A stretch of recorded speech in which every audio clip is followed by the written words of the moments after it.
Bonjour à toutes et bonjour à tous, on se retrouve pour une nouvelle vidéo, cette fois-ci sur l'installation d'un système Linux, mais en mode graphique, autant dire le mode le plus simple possible. Donc pour ça j'ai tout simplement téléchargé la dernière version d'Ubuntu, la 15.10, qui est sortie en plus de ça aujourd'hui. Enfin j'ai ça par rapport à la date de la vidéo, vous verrez ça en bas de la vidéo, il y a marqué la date et tout, quand est-ce que ça a été posté. Donc là en l'occurrence ça a été fait la veille pour l'enregistrement. Donc voilà, obligatoirement, vous remontez d'un petit jour, bon, c'est à peu près ça.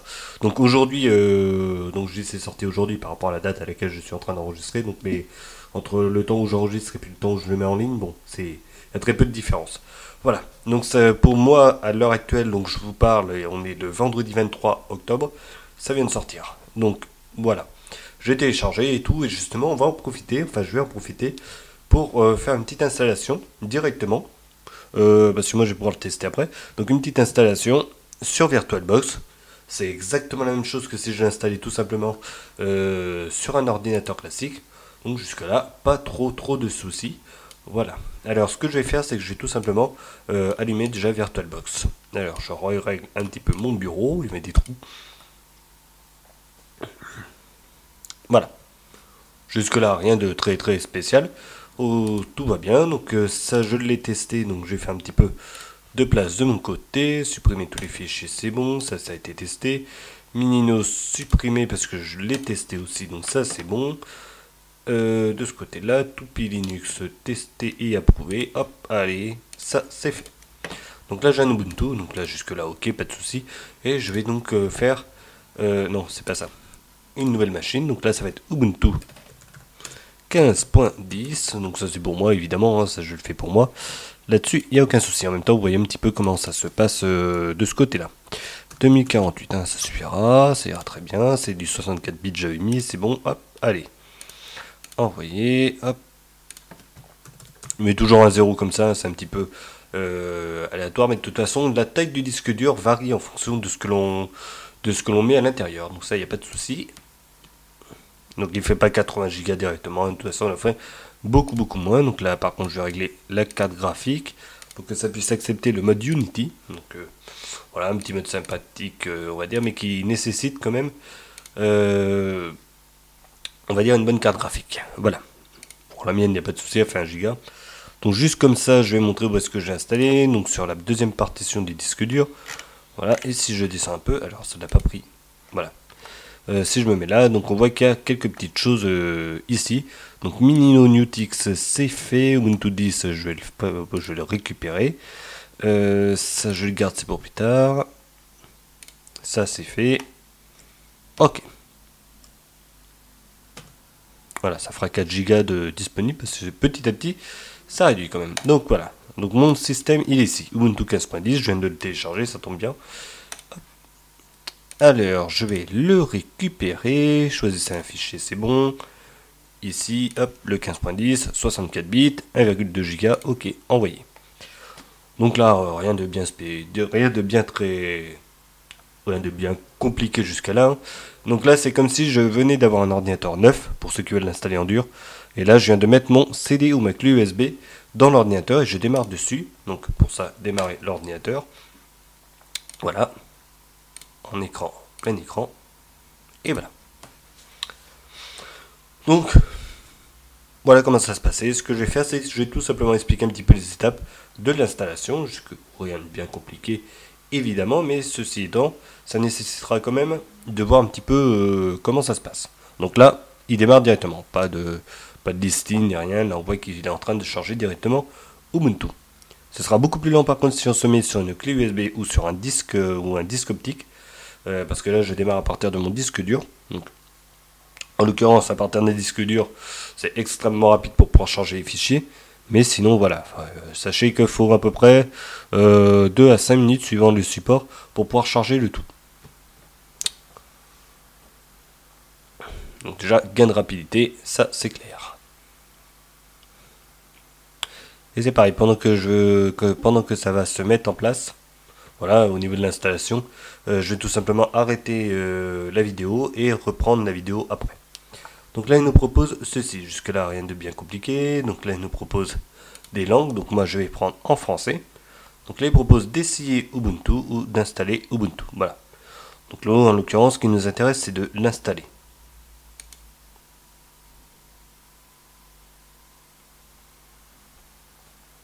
Alors, jusque-là, rien de bien compliqué. On a au moins 6,9 Go d'espace libre sur le disque dur. Il est relié au secteur, donc ça c'est si vous avez un ordinateur portable. Voilà, donc mais de toute façon il mettra la même chose si c'est un ordinateur fixe. Voilà, donc un ordinateur de bureau. Il est connecté à Internet, donc ça permettra de prendre les mises à jour. Donc comme vous pouvez le voir, la télécharger les mises à jour pendant l'installation. Ça vient de sortir, il n'y en aura pas. Hein, là-dessus c'est clair.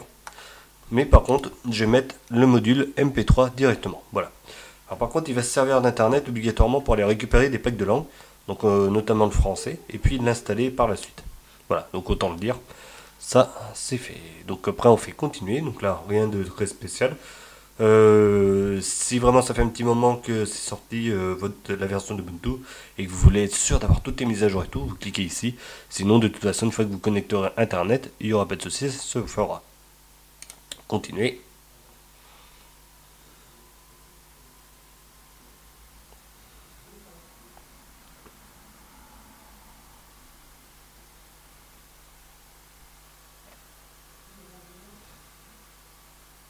Donc faut le temps, là il est en train de charger tranquillement, voilà. Bon, là ça va être simple. Si vous l'installez en dehors, vous avez absolument aucun autre système d'exploitation installé sur votre disque dur. Donc quand je dis un disque dur, c'est le truc entier. On peut le partitionner comme moi avec mon disque dur actuellement. Hop là, si je me mets avec le gestionnaire de fichiers, on voit qu'il y a une partie, donc ça c'est mon disque dur ici, et on a d'autres disques durs. Donc le premier, donc le principal, si je me mets ici, ben, c'est de la racine. Et si je me mets ici, hop, deuxième disque dur, c'est la deuxième partition du même disque dur. Donc il n'y a qu'un seul disque dur, deux partitions. Donc ça après, ça dépend comment on a configuré notre ordinateur. Voilà, donc si vraiment c'est un disque, que vous voulez installer ça en dur et tout, vous prenez la première option, c'est tout automatique. Voilà. Là c'est bon bah c'est tout simplement pour faire une installation, que ce soit ultra sécurisé et tout. Ça c'est comme on veut. Pour ceux qui débutent, c'est pas la peine de cliquer dessus. Et sinon il y a surtout autre chose. Donc si on fait autre chose, c'est en l'occurrence quand on a un système installé en plus, donc soit un autre Linux, soit un Windows, on fait autre et on va ici. Voilà. Donc quand on a comme ça un autre, on va prendre la partition qui nous intéresse. Parce que là je vais pas le faire en automatique, ce serait trop facile. Je vais faire nouvelle table de partition. Voilà. Et là j'ai mon espace cible. Donc 85 mégabits. Allez hop. Donc je vais faire ajouter.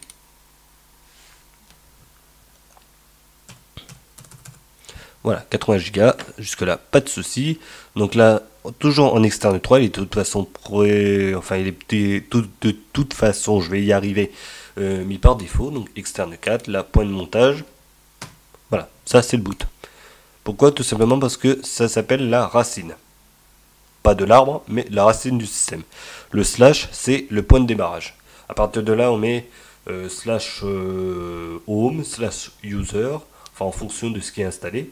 Et c'est justement comme ça qu'on le définit. Donc chaque fois, pensez toujours à mettre ici que c'est vraiment le point de démarrage. C'est pas un boot ni rien, c'est vraiment le premier. Voilà, on a exactement la même chose sous Windows. Si vous êtes sous Windows, obligatoirement quand ça s'installe, on ne le voit pas parce que c'est tout automatisé, contrairement à un Linux où il y a ce petit truc en plus. Paf, slash, alors c'est deux points, slash, obligatoirement. Donc si vous ouvrez le CMD, vous allez avoir exactement la même chose. C'est deux points, slash. Et une fois que c'est fait, il installe tous les fichiers. Le slash Windows, slash user, slash programme data et slash programme. Donc c'est à peu près ce qu'on a sur un Windows. Là on aura la même chose sous un Linux. Donc le slash home, c'est la partie principale, là où sont nos documents. Slash, donc c'est pas user, c'est pas slash user sur Linux, c'est slash home. Voilà. Slash boot, slash root, etc., etc., pour pouvoir faire tourner notre système. Voilà. Donc exactement la même configuration que sous Windows. Hop. Alors là, ce que je fais, c'est simple, il y a 5 Go, hop, comme ça, qui volent un petit peu. Donc ça sert d'espace de stockage.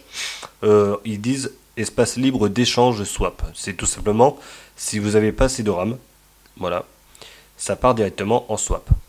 C'est-à-dire, ça utilise le disque dur pour stocker d'autres parties de logiciels qui ont besoin de la RAM. On va dire, s'il y a 2 Go de RAM et qu'on en utilise 4, voilà, il va y avoir 2 Go de dit RAM dans le disque dur. Voilà. Donc à éviter justement de taper, hein. Sinon si on tape trop dedans, il faut rajouter de la RAM. Sinon c'est là ça pose problème, ça devient très lent. Voilà, ça utilise trop le disque dur. Mais malgré tout, si jamais il y a 1 ou 2 mégas qui passent là-dessus, parce que c'est un peu trop plein, jusqu'à 50 mégas, boum, ça passe là-dessus, et ça évite justement de planter l'ordinateur. Voilà. Alors, c'est pareil, sous Windows ça y est aussi, hein, mais je peux le formater, non, il fera automatiquement. Sous Windows ça y est aussi, seulement on le voit pas. Voilà. Installer maintenant. Donc une fois que je vais faire installer, ça va se faire tout automatiquement, il va me formater les disques durs tranquillement et installer le tout. Voilà. Donc là il me demande si je veux bien le faire. Donc évidemment oui. Donc à faire uniquement sur la partition qui est libre. Voilà. Si vous le faites par-dessus un Windows déjà installé, à moins que ce soit ce que vous vouliez vraiment, ça effacera tout. Voilà. Donc là je vais continuer, je suis bien à l'heure de Paris. Là il me propose mon clavier. Donc le clavier, si vous voulez être sûr, vous tapez dessus, hop. Voilà. Voilà. L'accent circonflexe est 12, c'est bon. Je fais suivant. Bien évidemment, le clavier, vous prenez celui que vous avez sur votre ordinateur. Si c'est un QWERTY ou un QWERTZ, évidemment, il ne faut pas prendre le français. Alors, le nom, un mot de passe, donc obligatoire, évidemment. Voilà. Donc là, il me demande si je veux ouvrir automatiquement ou pas. Là, je vais demander le mot de passe directement et je fais continuer. Une fois que c'est fait, il me semble que c'est ça. Voilà. C'est parti. Maintenant, ça va me copier tout simplement mes fichiers dans mon disque. Une fois que ce sera fait, il va me dire oui, voilà, c'est terminé et tout. Il faudra redémarrer. Et voilà. Donc, on va attendre. Enfin, plutôt, moi de mon côté, je coupe la vidéo et on se retrouve une fois que c'est fini. Mais au moins, le principal, il est fait. Tout a été fait en bonne uniforme. Et normalement, on devra avoir une installation qui se posera sans problème, un redémarrage. Et ensuite, on atterrira sur le nouveau système que j'ai installé et que je vais laisser s'installer parce que ça me permettra de le tester après. Et oui, parce que c'est quand même le nouveau Ubuntu qui est sorti. On voit un petit peu ce qui a changé, c'est toujours à peu près la même chose. Normalement, ça va être un peu plus stable et tout. Et ça, de toute façon, j'en reparlerai dans le journal du Geek Libre, étant donné que ça a paru dans la semaine. Voilà. Donc, si je fais ici, je peux voir un petit peu ce qui se passe au niveau de mon système. Donc, voilà, ça, si on veut. Laisser un petit peu de pub, ça peut être cool. On peut lire comme ça, bon, bah, ça va 5 minutes et après, bon, bah, pendant le reste du temps, bah, on va défiler toujours la même chose. Ici, je n'ai pas dit, donc, partie aide ergonomique, donc je vais cliquer dessus. Voilà. On peut avoir un clavier et tout. Là, la partie connexion, s'il y a la Wi-Fi et tout, on peut se connecter. Là, choisir son clavier. La batterie, ce qui nous reste. Le son, et puis bah, là, maintenant que c'est lancé, on peut plus. Voilà, mais sinon, c'est l'extinction. Bon, voilà. Allez, ça, c'est fait. Pour moi, je vais laisser ça comme ça. Et de toute façon, on se retrouvera une fois qu'il aura mis. Voulez-vous redémarrer? Allez. Hop, c'est ça. Ok, donc voilà, c'est la suite. Là, c'est fini. J'ai passé un petit blanc de 15 minutes, 20 minutes. Bon, je regarde une petite émission sympa sur la 8, c'était cool. Voilà, donc c'est ça. Bon, si on revient sur le truc en lui-même, pour revenir un petit peu à nos moutons, donc voilà, c'est terminé. Donc voilà la fenêtre que l'on a. Il n'y a absolument rien besoin de faire. Ça a défilé. Ça a fait sa petite installation tranquillement. Mais voilà, on est arrivé à là, redémarrer maintenant. Donc moi je dis 15-20 minutes pour moi. Bon, bien évidemment, ça descendra chez vous, étant donné que ça s'installera sur un disque dur. Donc voilà, il y a un disque dur qui ne sera pas occupé par une machine virtuelle, contrairement à ce que j'ai fait. Donc là, jusque là, installation terminée, c'est cool. Ouh, j'en tremble. Bon, on va redémarrer et on va voir un petit peu comment ça se passe. Allez. Donc là, je vais cliquer sur redémarrer, hein, bien évidemment. Et il va nous proposer normalement à la fin justement de retirer notre clé USB ou notre CD. Voilà, suivant ce que l'on a mis à l'intérieur de l'ordinateur. Et donc c'est ce qu'il faudra faire. Et après, appuyer sur redémarrer ou plutôt l'entrée. Donc ça, on va le voir. On va attendre justement qu'il nous propose, ou plutôt qu'il nous le dise. Ça va être en anglais, mais bon. Voilà.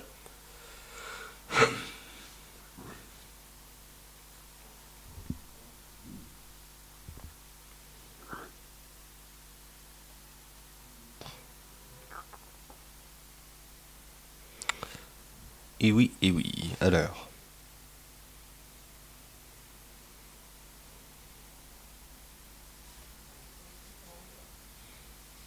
Bon, je vois qu'il fait pas grand chose, bon tant pis. Alors, sinon, une fois que c'est fait, donc évidemment, vous en retirez le CD. Voilà, donc voilà, en l'occurrence, c'est ce que je vais faire là. Si je clique là-dessus, c'est comme si j'éjectais le CD. Donc ça, pour ceux qui l'installent sur une machine virtuelle, comme ça, ils peuvent le voir aussi. Hop. Donc là, normalement, il va me dire, oulalalala, tu fais quelque chose de bizarre. Voilà. Donc si je regarde là-dessus, c'est bon. Et redémarrer.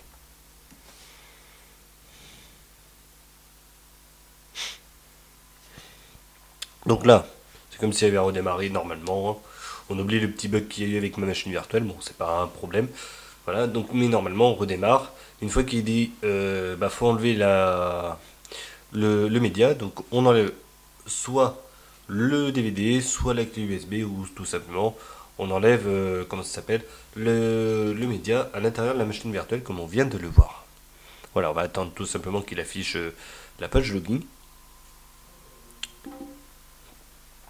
Et voilà, donc là on se retrouve avec ça. Donc c'est vraiment ce qu'on a fait à l'instant. Donc ok, c'est cool.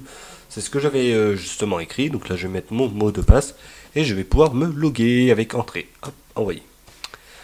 Donc jusque là, rien de bien compliqué évidemment. Et je vais installer les additions invitées, entre guillemets, pour justement ceux qui l'installent sur une machine virtuelle. Donc là on va le laisser charger évidemment, il va afficher le bureau Unity et tout. Et ce que je vais faire après, c'est que je vais mettre les drivers de la machine virtuelle et ça se fera très très facilement ensuite pour l'installation. Voilà, donc ça c'est vraiment pour les gens qui l'utilisent en machine virtuelle. Pour ceux qui ne l'utilisent pas en machine virtuelle et qui l'ont installé en dur, et bien tout simplement la vidéo normalement elle s'arrête là pour eux parce qu'il n'y aura rien d'autre à rajouter. Si ce n'est que la curiosité pourrait vous emmener jusqu'à la fin de la vidéo, évidemment. Donc, pour ceux qui nous quittent pour la vidéo, parce que c'est bon, ils ont compris le truc, et ben on se retrouve pour une prochaine vidéo. Et pour les autres en machine virtuelle, ben, on continue avec cette partie-là. Alors, là ça va être tout bête. Là on a évidemment un écran qui se trouve en 4 tiers. Donc 4 tiers, c'est pas top non plus. Donc ici on a marqué insérer l'image CD des additions invitées. Donc c'est ce que je vais faire. Voilà. Boum. Voilà. Lancer.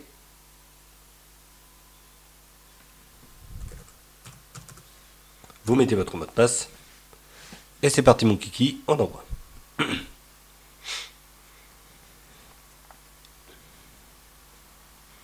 Donc une fois que c'est fait, donc là on va l'installer, de toute façon c'est automatique. Une fois que ce sera fait et que ce sera installé, il faudra redémarrer l'ordinateur à nouveau. Et normalement, une fois que ce sera redémarré, on devrait l'avoir en plein écran. Normalement, si tout se passe bien, ça ne devrait pas poser trop de soucis.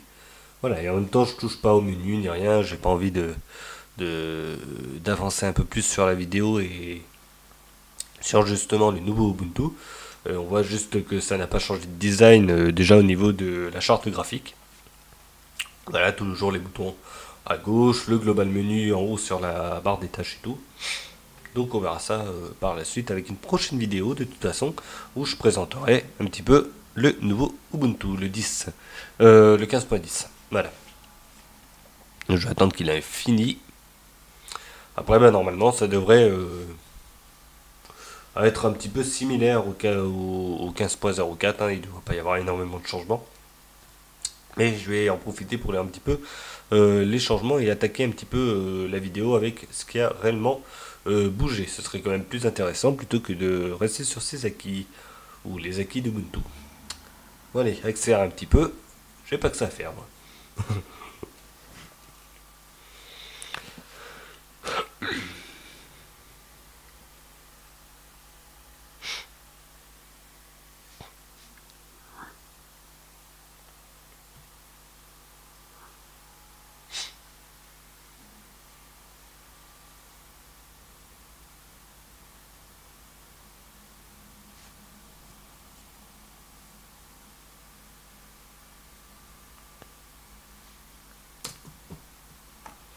Voilà, donc là il m'a dit taper sur entrée pour pouvoir quitter la fenêtre. Bon, bah, c'est ce que j'ai fait.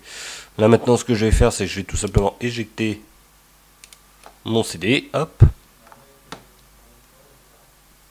Voilà. Là, si je fais ça, hop, lecteur CD, lecteur OK. Et maintenant, je vais redémarrer le tout.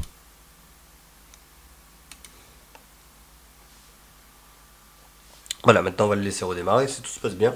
Après ce petit redémarrage, on devrait l'avoir en plein écran. Donc là, jusque là, pas de souci. Ça devrait fonctionner nickel. Enfin, j'espère.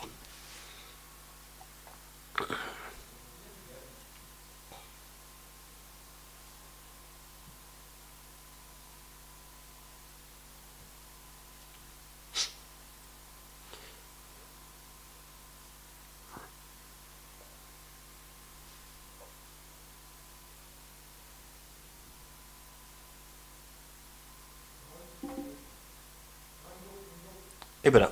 Et là, nous l'avons donc en plein écran. Donc là, évidemment, le petit login sympathique. Hop, c'est parti mon kiki.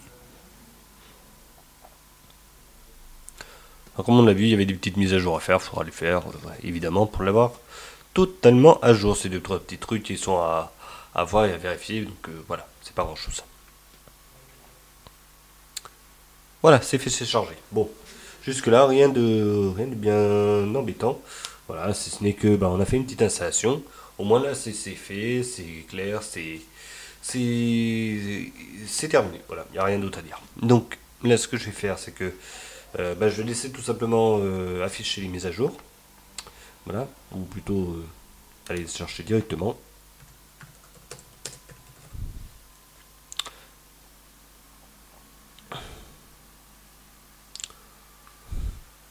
Voilà, 3 ans après la guerre, le truc, il me l'affiche. Mise à jour, c'est ça.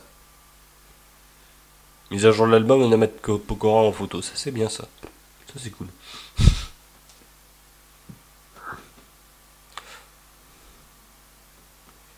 Ah, c'est pareil, ça, vu qu'il y avait une personne qui m'avait demandé si je pouvais justement faire des essais avec Ubuntu sur un Mac. Donc, je suis en train d'essayer de voir comment je pourrais l'installer.